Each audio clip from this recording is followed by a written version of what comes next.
I learn, online learning, get better result.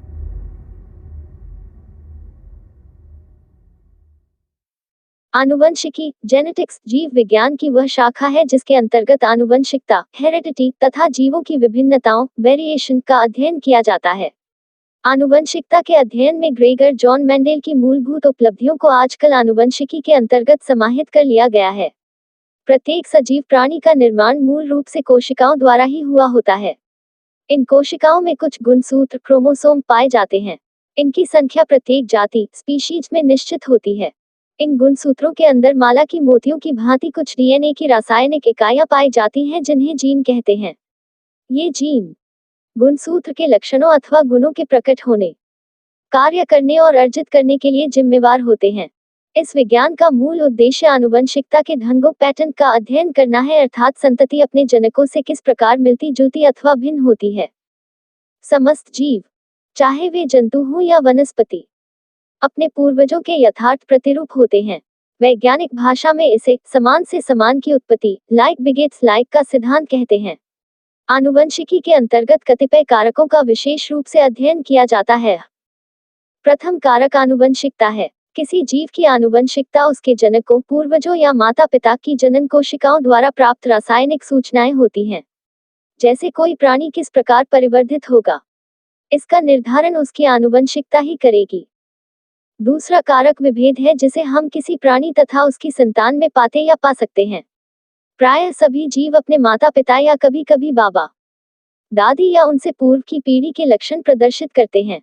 ऐसा भी संभव है कि उसके कुछ लक्षण सर्वथा नवीन हों। इस प्रकार के परिवर्तनों या विभेदों के अनेक कारण होते हैं। जीवों का परिवर्धन तथा उनके परिवेश एनवायरनमेंट पर भी निर्भर करता है। प्राणियों के परिवेश अत्यंत जटिल होते हैं। इसके अंतर्गत जीव के वे समस्त पदार्थ सब्सटेंस, बल फोर्स तथा अन्य सजीव प्राणी ऑर्गेनिज्म समाहित हैं, जो उनके जीवन को प्रभावित करते रहते हैं। वैज्ञानिक इन समस्त कारकों का सम्यक अध्ययन करता है। एक वाक्य में हम यह कह सकते हैं कि आनुवंशिकी वह विज्ञान है जिसके अंतर्गत आनुवंशिकता के कारण जीवों तथा उनके पूर्वजों या संततियों में समानता तथा विभेदों, उनकी उत्पत्ति के कारणों और विकसित होने की संभावनाओं का अध्ययन किया जाता है। जोहानसेन ने सन 1911 में जीवों के बाह्य लक्षणों फेनोटाइप तथा पितरागत लक्षणों जीनोटाइप में भेद स्थापित किया। जीवों के वाम लक्षण उनके परिवर्धन के साथ साथ परिवर्तित होते रहते हैं। जैसे जीवों की भ्रूणावस्था, शैशव, यौवन तथा वृद्धावस्था में पर्याप्त शारीरिक विभेद दृष्टिगोचर होता है। इसके विपरीत उनके पितरागत लक्षण या विशेषताएं स्थिर तथा अपरिवर्तनशील होती हैं।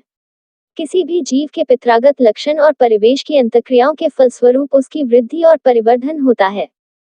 अतः पितरागत लक्षण जीवों के प्रतिक्रिया के मानदंड नॉर्म ऑफ रिएक्शन अर्थात परिवेश के प्रति उनकी प्रतिक्रिया रेस्पॉन्स के ढंग का निर्धारण करते हैं।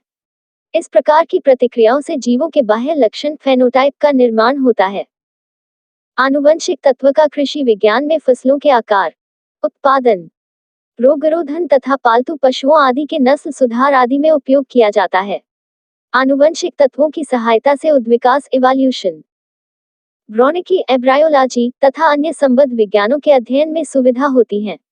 पितरागत लक्षणों तथा रोगों संबंधी अनेक भ्रमों का इस विज्ञान ने निराकरण किया है। जुड़वा संतानों की उत्पत्ति और सुसंततिशास्त्र यूजेनिक्स की अनेक समस्याओं पर इस विज्ञान ने प्रकाश डाला है। इसी प्रकार जनसंख्या आनुवंशिक तत्व पॉपुलेशन जेनेटिक्स की अनेक महत्वपूर्ण उपलब्धियों से मानव समाज लाभान्वित हुआ है। T.H. मॉर्गन 1886-1945 तथा उनके सहयोगियों ने यह दर्शाया कि कतिपय जीन जिनका वंशानुक्रम इनहेरिटेंस विनिमय क्रॉसिंगओवर प्रयोगों द्वारा ज्ञात हुआ, अनुवीक्षण यंत्रों द्वारा ही दृष्ट कतिपय गुणसूत्रों क्रोमोसोम में उपस्थित रहते हैं। साथ ही उन्होंने यह भी बतलाया कि गुणसूत्रों के भीतर ये जीन एक निर्धारित अनुक्रम में व्यवस्थित रहते हैं जिसके कारण इनका आनुवंशिकीय चित्र जेनेटिक मैप बनाना संभव होता है। इन लोगों ने कदली मक्खी ड्रोसोफिला के जीन के अनेक चित्र बनाए। प्रोफेसर मुलर का इस दिशा में अत्यंत महत्वपूर्ण योगदान है। उन्होंने उत्परिवर्तन म्यूटेशन के क्षेत्र में अभूतपूर्व प्रयोगों द्वारा नए नए वैज्ञानिक अनुसंधानों का मार्गदर्शन किया। कृत्रिम उत्परिवर्तनों आर्टिफिशियल या इंड्यूस्ड म्यूटेशन की अनेक विधियों द्वारा पालतू पशुओं तथा कृषि की नस्लों में अद्भुत सुधार कार्य किए गए। यह सब आनुवंशिकी की ही देन है जो मानव कल्याण के लिए परम हितकारी सिद्ध हुई है। अनेक वैज्ञानिकों का मत है कि मनुष्य का आनुवंशिक अध्ययन सरल कार्य नहीं है। इसका कारण यह बतलाया जाता है कि मनुष्य की संतान के जन्म में लगभग 10 मास लग जाते हैं और इसे पूर्ण वयस्क होने में कम से कम 20 वर्ष लगते हैं। अतः एक दो पीढ़ी के ही अध्ययन के लिए 20-22 वर्षों का समय लगने के कारण मनुष्य का आनुवंशिक अध्ययन जटिल है। इसके साथ ही मनुष्य को एक बार में साधारणतया एक ही बच्चा उत्पन्न होता है। इससे भी अध्ययन में कठिनाई होती है। इन कठिनाइयों के बावजूद मनुष्य के शरीर की बाहरी रचना, रोगों, उनके लक्षणों एवं कारणों आदि का अध्ययन सरल होता है। मनुष्यों की जीवरासायनिक आनुवंशिकी बायोकेमिकल जेनेटिक्स का प्रथम अध्ययन लंदन के चिकित्सक आर्चबाल्ड गैरोड 1857-1936 ने किया था, किंतु सन 1940 के पूर्व इस विषय पर विस्तृत अध्ययन नहीं हुए थे। मनुष्यों में जीन के संबंध में लगभग 60 गुणों ट्रेट्स का पता चला है। जीव विज्ञान में आनुवंशिकी के अध्ययन का वही महत्व है जो भौतिक विज्ञान में परमाणुवीय सिद्धांतों का है। मनुष्य के आनुवंशिक अध्ययनों के आरंभिक रूपों में बहवांगुलिता अतिरिक्त अंगुलियों का होना, हीमोफीलिया तथा वर्णांधता कलर ब्लाइंडनेस मुख्य विषय थे। उदाहरणार्थ सन 1750 में बर्लिन में मॉपटुइस ने मेंडेल के नियमों के आधार पर बहवांगुलिता का वर्णन किया था। इसी प्रकार ओटो 1803 हे 1813 और बुएल्स 1815 ने न्यू इंग्लैंड के 3 विभिन्न परिवारों में लिंग संलग्न हीमोफीलिया रोग के आनुवंशिक कारणों पर प्रकाश डाला था। सन 1876 में स्विट्जरलैंड के चिकित्सक हॉर्नर ने वर्णांधता का वर्णन किया।